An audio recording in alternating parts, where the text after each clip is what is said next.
வணக்கங்க. இது அங்காளம்மன் சத்யா வீடியோ. அனைவருக்கும் காலை வணக்கங்க. இன்றைக்கியான பதிவு என்னன்னாங்க, நான் இது வரைக்கும் மலையனூர் போனது இல்லைங்க. போனாலும் அந்த அம்மா எப்படி வணங்கணும்னு தெரிலங்க எனக்கு. சொல்லுங்கன்னா அதை பற்றின பதிவு தாங்க இது. உங்களுக்கு 2 வழிகள் இருக்குது. ஒன்றுனாங்க, அமாவாசை தவிர்த்து மற்ற நாளில் நீங்கள் போகலாம். அப்படி போனீங்கன்னா எல்லா சாமியும் ஃப்ரீயாக பார்த்துட்டு வரலாம் நீங்கள். இல்லை நான் அமாவாசை நாளில் தாங்க போகணும் அப்படின்னு நினச்சிங்கன்னா, அன்றைக்கி அந்த அம்மாவுக்கு அதீத பவருங்க. அன்றைக்கி நீங்கள் அந்த மண்ணை மிதித்தாலே உங்களுக்கு அதிகப்படியான பலன் உண்டு. நீங்கள் கருவறை அம்மாவை பார்க்கலாம், அது ஊஞ்சல் அம்மாவை பார்க்கலாம், அதுக்கப்புறம் பெரியாயி பார்க்கலாம், அப்புறம் பாவாடை ராயனை பார்க்கலாம், அப்புறம் மயான காளியை பார்க்கலாம் அந்த கோயிலுங்க. சரிங்க, நான் எப்படிங்க போய் வணங்குறது அப்படின்னு கேட்டிங்கன்னா, என்ன பண்ணலாங்கன்னா, பஸ்ஸை விட்டு நீங்கள் இறங்கும்போது என்ன பண்ணுங்கள், ஒரு 5 எலுமிச்சம்பழம் வாங்கிக்கோங்க. அங்கே நிறைய எலுமிச்சம்பழம் கடைகள் இருக்குங்க. ஒரு 5 வாங்கிக்கோங்க. 5 வாங்கிட்டு 5 கற்பூரம் வாங்கிக்கோங்க. 5 10 ரூபா தான் இருக்கும். அப்படி வாங்கிட்டு நீங்கள் என்ன பண்ணணும்னா, அந்த கோயிலுக்கு உள்ளே நுழையும் போது என்ன பண்ணுங்கள், ஒரு கத்தி ஏதாவது வீட்டிலேருந்து சின்னதாக கொண்டு போயிடுங்க. எலுமிச்சம்பழத்தை லைட்டாக கீறிடுங்க. கீறிட்டு அதுக்குள்ளே கற்பூரத்தை வைங்க. அதை லைட்டாக உட்கார்ற மாதிரி வச்சு கற்பூரம் தீபம் ஏற்றி அந்த அம்மா நேராக நின்று என்னென்ன உங்களுக்கு வேண்டுதல் இருக்கோ எல்லாம் வேண்டிக்கிட்டு, அப்புறம் உங்களுக்கு நீங்களே சுற்றி போட்டு இடது காலால் மிதிச்சிட்டு போயிடுங்க.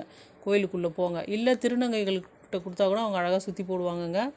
கோயிலுக்குள்ளே போயிட்டு உள்ளே ஒரு ரவுண்டு சுற்றுங்க. சுற்றும் பொழுது அன்னபூர்ணி பார்க்கலாம், நிறைய அங்காளம்மன்கள் சின்ன சின்ன சிலைகள் பார்க்கலாம். அப்புறம் ஊஞ்சல் அம்மாவும் நைட்டு வர ஊஞ்சல் அம்மாவும் அழகாக ஜோடித்து வச்சுருப்பாங்கங்க.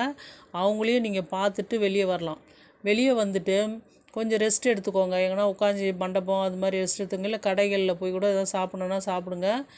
பெரியாய் பாருங்கள், மயான காளியை பாருங்கள். பார்த்துட்டு நைட்டு வரும் 10:30 மணிக்கு மேலே 11 மணிக்கு வருவாங்க ஊஞ்சல் அம்மா.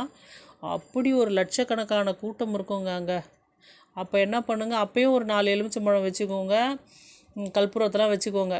எல்லாம் சாப்பிட்டுக்கிட்டு ரெஸ்ட் எடுத்து உட்காந்துக்குங்க. உட்காந்தும்போது நைட்டு 11 மணிக்கு அம்மா வருவாங்க. ஊஞ்சல் வரும்போது பயங்கர ஆரவாரமாக இருக்கும், மக்கள்லாம் கத்துவாங்க. அப்போ நீங்கள் என்ன பண்ணுங்கள், அழகாக திரும்பவும் ஒரு எலுமிச்சம்பழத்தை எடுத்து கீறி அதில் கற்பூரத்தை வச்சு தீபம் ஏற்றுங்க. அந்த அம்மாவுக்கு உங்கள் வேண்டுதல் என்னவோ மொத்தத்தையும் அந்த அம்மாட்ட கொட்டுங்க. அந்த அம்மா ஊஞ்சல் வந்தவுடனே கொட்டிட்டு, அதுக்கப்புறம் அந்த அம்மா பார்த்துட்டு ரிட்டன் போகும்போதும் உங்களுக்கு நீங்களே ஒரு எலுமிச்சம்பழத்தை மறுபடியும் வச்சு மறுபடியும் நீங்கள் உங்களுக்குள்ளேயே சுற்றி போட்டு மிதிச்சிட்டு கிளம்புங்க. மீதி 2 எலுமிச்சம்பழம் இருக்கும் பார்த்தீங்களா, அதை வேண்டிக்கோங்க. ஆத்தா, இது நீதாம்மா, இதை எடுத்துன்னு போய் நான் வீட்டில் வைக்கிறேன். எனக்கு இந்தந்த பிரச்சனைகள்லாம் சரியாகணும் ஆத்தா அப்படின்னு வேண்டுறீங்க. தொழில் தடையோ, இல்லை வண்டி வாகன பிரச்சனையோ, இல்லை வீடு கட்டி பாதியில் நிற்கிதோ, எல்லாத்துக்கும் அந்த எலுமிச்சம்பழத்தை எடுத்து போய் உங்கள் வீட்டில் சுற்றி போட்டிங்கன்னா உங்கள் தடைகள் மொத்தம் விலகி ஓடி உங்களுக்கு வளம், அதாவது நல்ல லாபம் எல்லாமே கிடைக்குங்க. நீங்கள் உங்கள் வேண்டுதல் மொத்தத்தையும் நிறைவேற்றுவா அந்த அம்மா.